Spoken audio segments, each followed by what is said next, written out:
What is up? What is up? What is up? I know it's been a super long time, guys. My apologies. Your boy's been busy. He's been doing things, but I I am so honored to say that we are back, and we're back with a banger.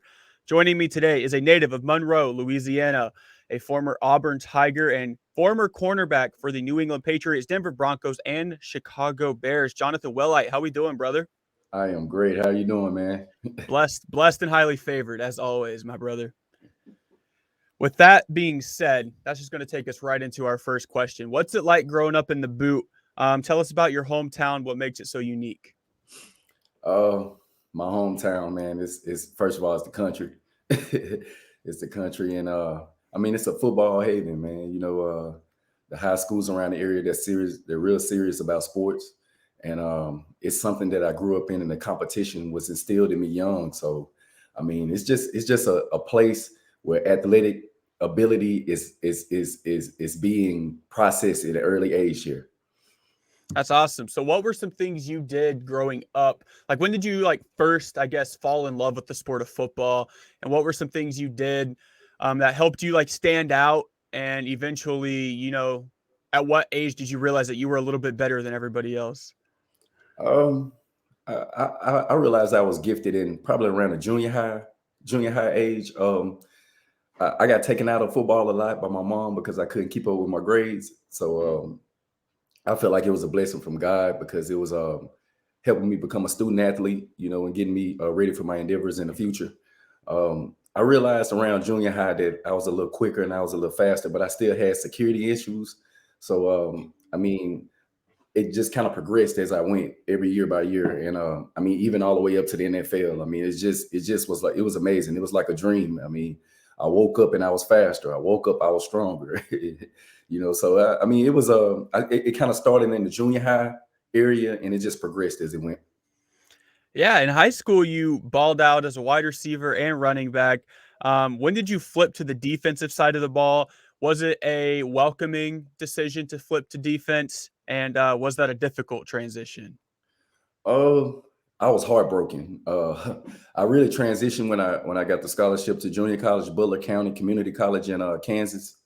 Um, I was only offered the scholarship to play defensive back, so it was a quick decision I had to make. So I went with my first mind. I went down and I became greater than that, and I actually found out that I can control my own destiny at the cornerback position. So it was amazing. How difficult was that transition? Like, if you're used to just having the ball in your hands at all times, I know maybe, going from receiver to corner may be a little bit of an easier transition, but you toted that ball out of the backfield. So Right, how difficult was that? I know, like, from the receiver corner perspective, it's like if you know the routes that they're running because you used to run them, right, it's a little bit easier for you. right. But you used to tote the ball as well. So kind of how was your transition? Um, I would say like coming in ninth grade year, I played a little DB, and because of our depth at the running back position, my sophomore and junior year, I played some receiver, and my senior year, we were short at the running back position, so I played running back. So the transition was well. I feel like the best DBs come from the offensive side because they can understand and read route patterns. Um, I didn't. I feel like as an athlete, it's all the same: running, cutting, breaking, catching. So I mean, I transitioned very well, and I was always competitive, and I always had that self drive to drive myself to be able to accommodate my athletic ability wherever in whatever area I want to take it. Yeah, it was.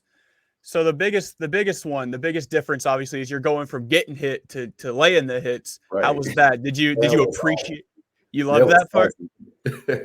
There you go. I can appreciate that. I mean, um, as an offensive player, it'll be a lie if you say you don't think about getting blasted out there. Getting blasted. And to be on the other side where you're able to deliver, it was awesome. And to be honest with you, it was a learning experience because I had to learn how to tackle to protect myself. So you get so excited to run in and hit somebody, and you don't have your form right, and you can definitely hurt yourself. So it was definitely an experience because I got to see how it feels to be on the other side. Yeah, for sure. I know when I played football, I wasn't very good. I'm not about to hype up my football career, but I started as a receiver that could not catch, so I was pretty much useless. And then they switched me over to linebacker, and that's where things got interesting and a lot more fun. So I Uh, definitely can relate to that. right. Going from getting hit, especially if you can't even catch, like Right. it's just I don't even know, bro. But uh, anyways, you spent a season in JUCO at Mhm. Butler County Community College. You balled out. You earned the title as the best JUCO defensive back in the country. What was your junior college experience like? And is it similar to how they portray it on like shows like Last Chance U? Yes. um, I can speak for Kansas because that's where I was. Kansas junior colleges, they're all in really small towns. They're which I think is great because it gives the athlete you're only there for a certain amount of time, so it gives the athlete a great chance to focus without distractions. Um, I when I first got there, I mean, just looking at the roster, there was guys that went to big Division I schools all over the place. There was one of the catches that got me to go there. They were number one in the country. They had just came off winning a championship, and it was a great opportunity. Not having that many offers coming out of high school, to go there and show what I can do. Man, when I got to junior college, I found out that it's probably some of the best athletes in the country there. You don't know how many guys that don't have the grades or that slack just a little bit or just not ready fundamentally for the next level that goes to junior college and shoot off the radar. I was one of them. When I got there and switching positions, going to a new place, a young guy, it was really scary, man. I can remember the day my mom them dropped me off 15 hours away from the house at 18 years old and left. And it was like, wow, this is life, and it was kind of scary. And just getting there and seeing all the athletes and seeing um, how far I can take it and how far and reach my dream is, I was like, I can really get it here. I see these guys is going to big schools. And that was my mindset when I got there. And when I got there and I changed positions and Coach Rainey begins to work with me. And I started to see like, dang, I might be good at this. And the coaches started to see, dang, he might be really good at this, and it, like I say, it just kept progressing. And I just kept meeting expectations, and it sky was the limit for me. Yeah, and yeah, I love those JUCO stories that end up being something, man. And yours was that. It was incredible. But who was one of the best players that you were playing alongside or maybe played against while you were down there? Ooh, I can name a lot. I met some friends in junior college that I still uh, hold very dear, clearly dear to me right now. Um, Chris Felder, he was a safety. He was from the Texas area. He initially committed to Alabama, uh, didn't meet the expectations grade wise, so he had to come to junior college a year. And he was amazing at the safety position. He ended up actually going to UAB to play safety, and so we went too far. I was in Auburn, and he was in UAB. But him and Appreciate Rodriguez, he ended up going. I actually played against him in the junior college championship game. Big receiver, 6'4", 220 pounds, and we ended up going to Auburn together and have maintaining a great relationship. Mike West, he went to South Carolina. He was one of my other safeties. France Hardy, he was a All-American receiver. He went to Nebraska. I mean, the sky's the limit with the talent. I can tell you one thing coming out of high school and seeing all of my buddies going to Grambling and Louisiana Tech and Southern, and feeling like I was a failure because I had to go to junior college. It totally blew my mind. I would advise any kid, if they don't have the offers that they want, if they don't have the opportunities they want, it is a great opportunity to go to a junior college to get scouted all over again and to have the opportunities to not just go somewhere and play football, but to go somewhere of your choosing to play football and have an opportunity to make a stamp for yourself. Because I can. It's so many days that we had practice with LSU, Alabama, all those guys was out there at our practice. I would advise anybody, don't feel down on yourself. If you have an opportunity to go to a junior college, please take that opportunity because it can be a life-changing event. Yeah, you hit the nail on the head with that one. I mean, always bet on yourself. You know what I mean? Like if you got the Right. talent and you know you have the talent, and whatever was holding you back, like you said, it could be grades, it could be just that transition. Maybe you don't have much football experience. Bet on Right. yourself, bro. Like go Right. down there, bro. It doesn't even matter. And that's the thing. Like we're at a new era in like college sports. You know what I mean? Like dudes who are even Exactly. playing D2, D3, like it doesn't matter. Dudes are getting to Right. the league. If you're good, they'll find you. Just ball out. You know what I mean? Do your thing, keep your grades, ball out. Uh, After your season at Butler County, you transferred to Auburn, like you mentioned. Mhm. You saw playing time right away. How was your recruitment, and why was Auburn your selection? Um, the recruitment was awesome. I ended up going to the Georgia Auburn game, night game, ESPN. So it was awesome.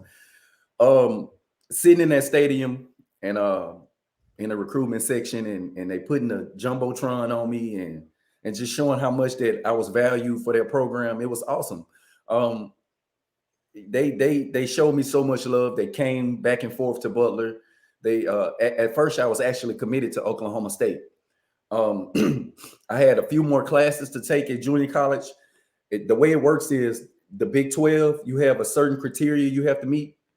The SEC, you have a certain criteria you have to meet. Big 12, and so on. So I met the Big 10, I mean, the Big 12 expectations, but the SEC, I had to take more classes. So it's a challenge that I had to stay an extra summer to take those classes. And it was some difficult classes to take those classes to just get into the SEC. So um, they was right there along with me along the way. Pray, talk to your teachers. What could you do extra? Let your teacher know that you're really interested in the class. I mean, they was great along the way. The recruitment process was over. It was awesome. I actually get a chance now to watch kids go through their process, and it's kind of like deja vu. I'm like, dang, I know what he's about to do. They're gonna take him here. They're gonna do this. Oh man, have they done this to you yet? So it was awesome. Yeah, this next question comes from a good friend of mine, Benjamin Thompson. He's a big Patriots fan. Shout out to Ben Thompson. What's up, Benji? Yeah, what's up, Benji? So while at Auburn, you were often recognized as the funniest man on the team. Uh, You were knocking out these impersonations, man. So we got to hear one. We got to hear one about, your future, now former NFL head coach, Bill Belichick. Let's see it. Look, man, I remember we was in we had I think we just got through playing the Jets, and the Jets was they had Darrell Reeves and Kamari. They were loaded that year. Not as a team, but individually at position, they were loaded. Um, Tom Brady threw a couple of interceptions in the game, and I think they were bad throws because you had two or three defenders in the area where he threw it at. I remember coming into every Monday after the game, we have a morning meeting, and Bill Belichick will bring up the highlights and the lowlights. I remember him getting the Tom. He was like, guys, we will never win a freaking game like this. Tom, you got just what you deserved. You threw the ball in a freaking party back there. Look at it. They got the Jets throwing a freaking party, and you throw the ball, and man, the whole room went crazy. Bill gave us an opportunity uh, in the rookie as a rookie to we had to come in like at 6 in the morning, and we had to come up with something to make the team laugh during camp.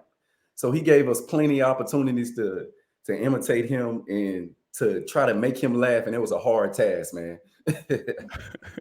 Man, yeah, I mean, yeah, I'm sure we'll touch on it a little bit later for sure. That was a Right, great impersonation, but yeah, Hoodie Belichick is not one man to mess around with, I feel right, like. right, So definitely. once again, shout out to Ben, Bump and Run podcast. Make sure y'all check that one out. Um, you were one of an elite group in 2008 that was invited to participate in the NFL scouting combine. Um, which if you're a new listener, getting invited to the combine is not just like a guaranteed thing. You got to be a dog in college to get that invite. Um, what was your NFL combine experience like? Your 40-yard dash was definitely a highlight for sure. Um, and how much pressure was there to perform well? Well, I would say coming from the area that I'm from in Monroe, Louisiana, competition is real high, and I would give take my hat off to my high school, Washita High School, because it was a great source of competition, and we competed on a high level. And it's always important to compete in a safe environment, a healthy environment. I feel like the combine experience was great because I didn't get an offer. I didn't get an invite. It's so cool how they do it. They send you an invite in the mail, and it's like unexpectedly. So after the invites went out, I didn't get one, and I remember talking to my agent, and I didn't have my invite to the Senior Bowl too. So it's just like I told you, things just progressed on and on. And I just remember him calling and telling me, "Hey man, you got your invite to the Senior Bowl and the combine." I was like, wow. I was still stunned at this point because as an athlete going through that process, everything is something. It's like surreal. These opportunities are coming back and forth, and they're coming out of nowhere, and it's an opportunity that can change your life. So I remember arriving at the combine and seeing some of the players that I have been watching, and some of the guys that cornerbacks that was in the draft, that was going to be in the draft with me, and some of the receivers that I had to hold in the Senior Bowls, and some of the coaches that I had been watching on TV since I was a little kid.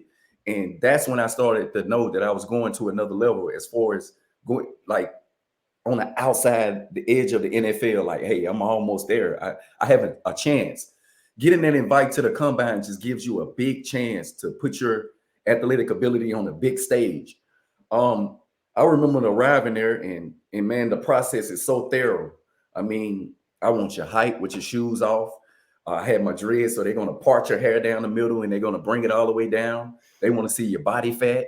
They want to see how big your hands is, how long your wingspan is. And you come on stage in front of all the NFL scouts by yourself, and you interview. I remember going into an interview with the Eagles, and they brought me in the room. We're all in the same big hotel, all the players and all the coaches. And so the coaches might be on the suite floors at the top where they have the big table, long table, and all the coaches sitting around, the head coaches. And I think it was Andy Reid. No, was it? I want to say it was Andy Reid. Was Andy Reid the Eagles coach? Yeah. I think it was Andy Reid. And they brought me in late at night. They kind of like slid a note under your door in your room. And it was like, you have a meeting with the Eagles at 9:30. They want to see if you're going to be on time. They want to see if not only you're going to be on time, or you're going to be a little early, because these are the things they're going to be expecting when you get to college. They want to know, can you be a pro? So I got up to the room. I was so nervous. I was dang near shaking, So I walked in the room, and they all said, "Hey, how you doing?" And they went over my past. They didn't have anything negative to say about me, but they wanted to go back over a couple of things of high school. They went and talked to some of my elementary teachers, my junior high teachers. They wanted to see what type of kid I was, not just now. They wanted to see, how was your upbringing? They want to know about your family. They know everything. And the main thing they want to know is, will you tell the truth in every situation? Because they already know, so they asking questions back and forth, and then they put you on the grease board and, hey, draw up cover 2. What is the weakness in cover 2? Draw up cover 3. So it's a chance it was my first test of showing my knowledge as far as, because you can have the on-field knowledge, they want the off-field knowledge, they want that brand all the way around. So it was the first chance of getting up in there. The combine was a great opportunity. It was a life-changing opportunity. I always think about those days because those Dominique Rodgers-Cromartie, Deshaun Jackson, Chris Johnson. I mean, the class was loaded, with talent, and to make it through that process, getting the opportunity to play and to go and compete against those guys, it was great. Yeah, there's definitely some big names that you just mentioned up in there. But after your college career came to an end, you were drafted in the 4th round of the 2008 NFL draft by the New England Patriots. Nice jersey, by the way. When did you know you could take your talents to the next level, and what was your NFL draft experience like? Like I say, I went to like one junior college in the country, so it was a lot of talent. Me getting to Auburn, playing in the SEC. I played there 3 years. So it was an opportunity to see a lot of guys go play in the NFL. What gave me the motivation just to be able to go play at a big school was in junior college, seeing players before me go to big schools. So I kind of measure myself against those guys. If it was a receiver, I held that guy pretty good, and they think highly of him, then I can make it. Or that DB, I feel like I was better than him, and he got to go here. I can go there. We actually had uh, a cornerback the year before me in junior college go to Auburn, and we actually played there to David Irons the whole way through. So I had that lifeline, and he always communicated like, man, I want you to play next to me. I want you here with me. But I kind of always knew I was good, but I didn't realize how good I was. Even my transition through college at Auburn, as soon as I got there, I got on the field. Everywhere that I went, I got on the field. So when I got to the NFL, my thoughts were no different. I got to get on the field. And the competition was so high. And the thing about the NFL, they don't care. They don't care if you're first round, fifth round, seventh round, a free agent. If you can play, you're going to be on the field. So I remember Bill coming into one of the meetings after the Chargers game. I was playing behind at this moment. Sean Springs, Delta O'Neal. I mean, Ellis Hobbs, some good guys, you know, and we got beat pretty bad by the Chargers. And he said, hey, I'll never forget this. He said, hey, I don't care what nobody think. Next game, we're going to play our best players. And I was notified that later on that day that I was starting, man. It was just emotional, you know. So I kind of knew it, like I said, it progressed on and on. But when I hit the field with my pads and I put on the cleats, I can measure myself against anybody. Yeah, most definitely. And I love that story so much because, like, one of my favorite things every NFL season is just like seeing the dudes who never get a shot get their shot Right. and then making the most of it, which you did. Your first NFL interception came off the arm of the year before you's draft, Jamarcus Russell, #1 overall pick. What was that moment like? And did you feel a sense of relief getting that first interception under your belt? That moment was great for one because Jamarcus whooped my butt in college. We went back and forth with LSU, you know, so I had a lot of experience with that guy, and I never got to intercept him in college. So it was a big thing, you know. And I'll tell you like this: they always come when you're unexpected. Interceptions come when you're not even thinking about it. If I'm trying so hard, if I feel like, oh, I was perfect coverage that play, the quarterback throw it to the other side. You know, when you're least expecting, that's why the coaches always say, be alert, be ready to play. Because as soon as you digress, or as soon as you are not focused, or you feel like I'm gonna take a play off, that's when the opportunity hits you. So I mean, that game, I remember catching that ball, and yes, it was a sense of relief. I was so happy. I made my first NFL interception. You know, they give you that ball and they make it nice and special for you. First interception, and I still have that ball today. And it's just a great accolade for me to show my kids, show my loved ones that, you know, this is something that I can get. This is something I'll be able to hand down one day, and it's just so special and near dear to my heart. And a lot of people don't get that opportunity. And for me to be on that stage in Oakland, California, and to be able to catch an interception and catch my first interception, I was shaking afterwards, you know, so I was happy. It was a great moment. Yeah, I could only imagine, man. Like, that'd be insane. What was your welcome to the NFL moment? I know some people have, like, maybe they got popped super hard in training camp, or maybe yours was like in the, like what you were talking about with the Senior Bowl and the combine process. Like, what was your like official, like, yo, I'm here now, welcome to the NFL moment? Oh man, I have so many. You know, I remember in the huddle one time, I looked up and I saw Junior Seau, Vince Wilfork, Rodney Harrison, Vrabels, the Titans head coach, Asante Samuel, Gerard Mayo.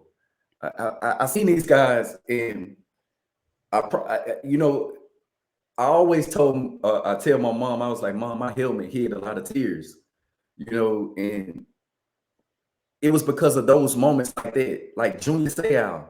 He was, rest in peace. He was a great guy. He was a great leader. You know, Vince Wilfork. The guys were. I was lined up in the huddle with legends. I was in the huddle with Hall of Famers.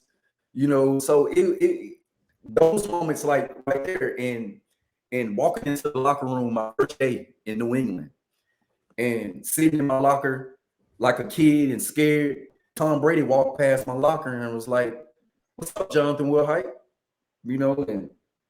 And I look at him. He was like, "Yeah, you thought I didn't know your name, huh? Yeah, I make it my business to know everyone's name that comes in my locker room." I was like, yeah, I liked it. But what Bill does is he makes the rookies come in. You learn every name and number on the team, and he asks you in the meeting.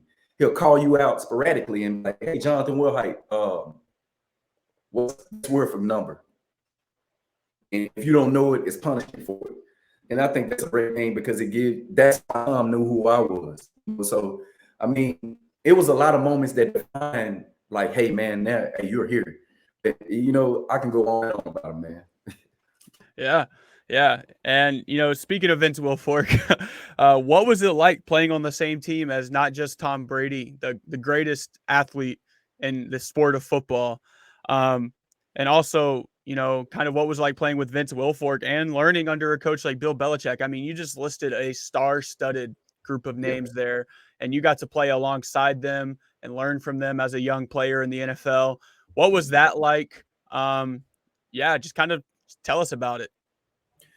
Um, like I say, it was real. Like now, I think back of some of the things and some of the moments, and it was like wow, learning from Bill, it was so much detail. Everything was paying attention to detail. He makes you pay attention to the smaller things. Hey, this receiver, he motions every time they're in trips, and number two receiver motions over the motion back to usually an option route. Every time they get a big play, and they come in 2 by 2, they're gonna do this.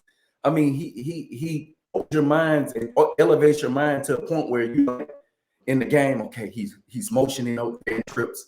He's motioning over. He's going back. Oh, I know what's coming. I know what's coming. And it makes the player look so good. It's like, oh, jump that route. But it's really good coaching. It's really somebody's putting you in a position to make the play. You see what I'm saying? Guys like Ryan Harrison in the huddle with me. He was like, "Hey, Jonathan, if the back motions out the backfield, I'm gonna take him and you in my spot." So and Vince Wilford can be like, "Hey, I'm gonna get to the quarterback real fast. So you're not gonna have to cover long. Be aggressive on the line of scrimmage with your press because I'm gonna get to the quarterback and he's gonna have to get rid of it before everybody else." Pass rush works with the secondary. They work hand in hand. Pass coverage and pass rush work together. A cornerback can look real good if he have a good defensive line. If he have a great cast of defensive linemen to the quarterback and make the quarterback make decisions before he to the cornerback is prone to interceptions, pass breakups because the receiver may not be out of his route. And the same as for defense, the D line, you have a great secondary, and the D line can't get there. They cover the secondary is great. They cover longer. So I had guys in position to make me look good every day. And we worked off each other. And I learned from the best thing that I learned from those guys like Kid Falk. I can go on and on year by year with the big names. What I learned from those guys is how to be a pro, how to coach being a pro on a day-to-day basis, how to carry yourself, how to ignore noise. Bill Belichick had throughout our building type of sayings. It is business to know what that saying means. It's your business to know, hey, when you walk through the front door, you look to the right, what does it tell you? Pay attention to detail. Okay, when you come around the office right before you walk in the locker room, what does it tell you? Ignore the noise. You see what I'm saying? He has a way to pumping his idea of a team and player into his team. And he do it in a strange strategic way, in ways that I haven't seen done. When I went to other teams, guess what they wanted to know? How did you guys run your meetings? How did you guys run your practices? The guy is elite. And the way he runs by me going to other teams and they had no idea to accomplish to get a player to pay attention to detail and how to remember how important it is to know who you're playing next to. Know this guy. know where he's from, know his grind. That is a important part of being on a team. Because the team camaraderie, you come together and you grow together. That's why in training camp, you start one way and it's supposed to elevate the defense, the offense. You start out of shape. You start from square one. Oh, we're going to teach the receivers how to run a slant. It starts from little league in training camp, and it elevates to a playbook this big. So Bill and Vince Wilford and the legends that I played around, they taught me how to be a pro. They taught me how to work on a day-to-day basis, because a player is easy to come in and get complacent. It's easy to come in and say, I'm on the New England Patriots team. I'm coach Bill Belichick. Tom Brady, my quarterback. We're going to win every game, and I don't have to do nothing. So it taught me how to be a pro. Definitely. Yeah, definitely. If you had the ability to change anything about your NFL career, would you change anything? And if so, what would it be? I think I just would appreciate it a little more. Like I say, I was living in the moment. Sometimes I had to pinch myself. I was living in the moment, and like I really cherish the moments. Like years later, I everything was coming back and back. Okay, this week I'm playing against Peyton Manning. Now I'm over playing with Tom Brady. I'm going to play against another legend, so I'm going to hold Reggie Wayne, so it was, I wouldn't say I would do anything different. I think I would live in a little more. You see what I'm saying? And that when I live, if I think I would have lived in a moment a little more, I would appreciate it a little more. You see what I'm saying? Because a lot of times I thought I was like, hey, I'm here. I'm a professional. I'm a professional athlete. I'm an elite player. I'm doing something a lot of people can't do. I'm a professional, and I understand that. But when you play against greats on a day-to-day basis, when you see greats like Bill and them on a day-to-day basis, it's like that memory is out my head. Here goes another memory. You see what I'm saying? So I wouldn't change anything. I just would live in the moment a little more. Yeah. And that's honestly the best thing you can do. Like, I'm wrapping up my my baseball career here pretty soon. I work for a minor league baseball team here in Erie, Pennsylvania, and I'm wrapping it up this upcoming week. This is my last week doing it. So I'm definitely just trying to live in the moment for this last week, man. Enjoy everything that you used to take for granted. Like, literally, it's really like the most simple things too, like walking, from the parking lot to the stadium, Right. like just the connections, the friendships that you see every day. So you take them for granted, but it's starting to hit home a little bit. Like, yo, I got 5 days left, like Right. it's crazy. But what have you personally been up to since you hung up the cleats? I train athletes in the Monroe, Louisiana area. Hey, and this is my passion. I tried coaching. I tried a lot of things. My passion is to help a kid with his weaknesses. When you're on any type of team, and I tell kids and I tell parents all the time, uh, in the off season, these players, they go and train with other players from other teams. Your strengths might be my weaknesses. My strengths might be your weaknesses. So I created a program. It's called ProFit Athletics. And I take players in the surrounding area and I bring them in. I work on foot drills, footwork drills. I work on speed, hip strengthening, conditioning, positional training. And I work with these guys and I get to see them elevate in their technique. When I was coming up around this area and I came home for the off season, and even when I came home from college, I had nowhere to go to get that extra training. When I came home, I had to take that shit I knew. I was like, okay, we did this in the off season. I need to do this and that. But I needed somebody to hold me accountable. Somebody to say, hey, be here at 7 o'clock and we're going to do this. We're going to work on flexibility. We're going to work on footwork drills. We're going to do all types of ladders. We're going to work on your conditioning. Hey, last year you come out your break faster. So what we're going to do all types of drills. That's what I do. Now I take kids and I build confidence, because a lot of times it's that one coach can get it up out you.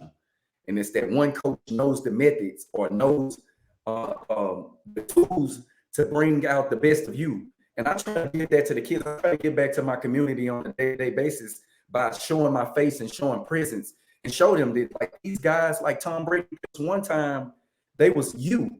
They were in junior high, they was in high school, insecure about their game, and something brought them out of that mold. Something broke that chain, and it became Tom. Didn't become Tom overnight. It was some hard work. Tom was in the first round pick. Tom was in the second round pick. He was that's inspiration. You see what I'm saying? So you have guys that got drafted before me, and I elevated past them. You see what I'm saying? So I try to take these kids with low self-esteem, insecurity, and build confidence in them.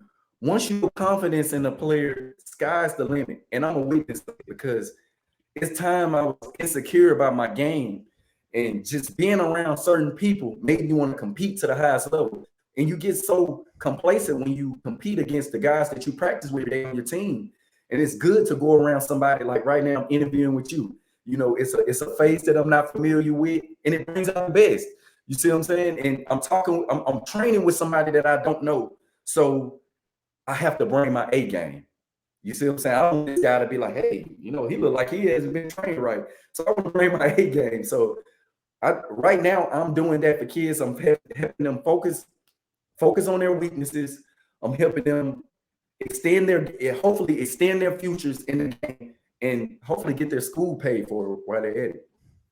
Yeah, I love that so much, man. I love when athletes just give back to their communities after their playing career, even during their playing career. You know, they'll host like off-season training camps and stuff. That's just like, I love that, man, because, you know, I'm trying to do the same thing, but with a smaller platform too. So it's great, man. I love it.